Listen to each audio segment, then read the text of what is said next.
চুগলখড়ি একটি নীরব কিন্তু ভয়াবহ গুনাহ। ভাবুন তো, একটা কথা, একটা মিথ্যা খবর, একটা ফিসফিসানি, আর তাতেই ভেঙে যায় দুইজন মানুষের সম্পর্ক, ভেঙে যায় পরিবার, সমাজ, এমনকি উম্মাহ। এই গুনাহটার নাম চুগলখড়ি। আজ আমরা জানব কোরআনের আলোকে চুগলখড়ির ভয়াবহতা, এর দুনিয়া ও আখিরাতের পরিণাম, এবং কিভাবে আমরা এই মারাত্মক গুনাহ থেকে বাঁচতে পারি।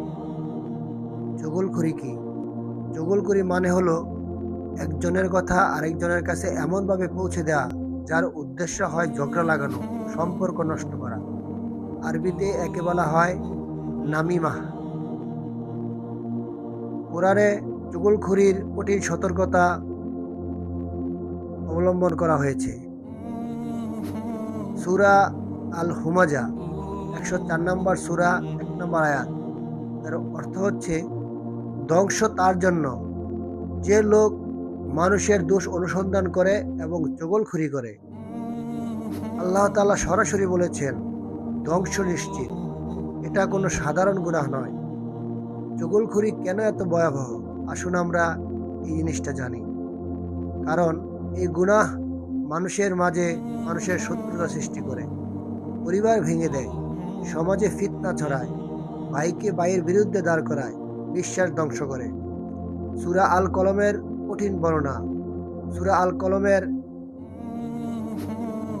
10 থেকে 11 নম্বর আয়াতে উল্লেখ করা আছে, যার অর্থ হলো, তুমি সেই ব্যক্তির অনুসরণ করো না যে অধিক শপথকারী, লাঞ্ছিত, মানুষের দোষ বলে বেড়ায়, চুগলখড়ি করে বেড়ায়।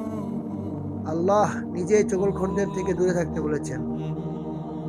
চুগলখড়ির আখিরাতে যে ভয়াবহ পরিণাম হবে, জাহান্নামের শাস্তি। রাসূল সাল্লাল্লাহু আলাইহি সাল্লাম বলেছেন, চুগলখড় জান্নাতে প্রবেশ করবে না। সহিহ বুখারী, মুসলিম।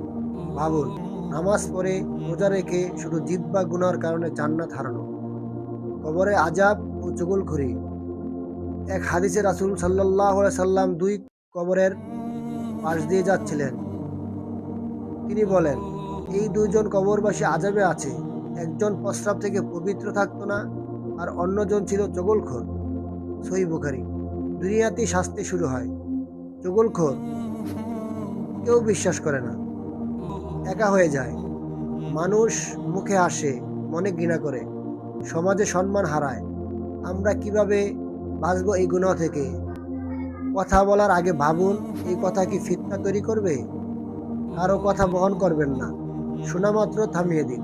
নীরবতাকে বেছে নিন। চুপ থাকা অনেক সময় ইবাদত। আল্লাহকে ভয় করুন, তিনি সব শুনছেন।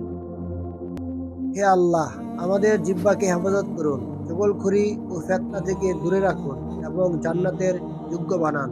আমিন সুম্মা আমিন।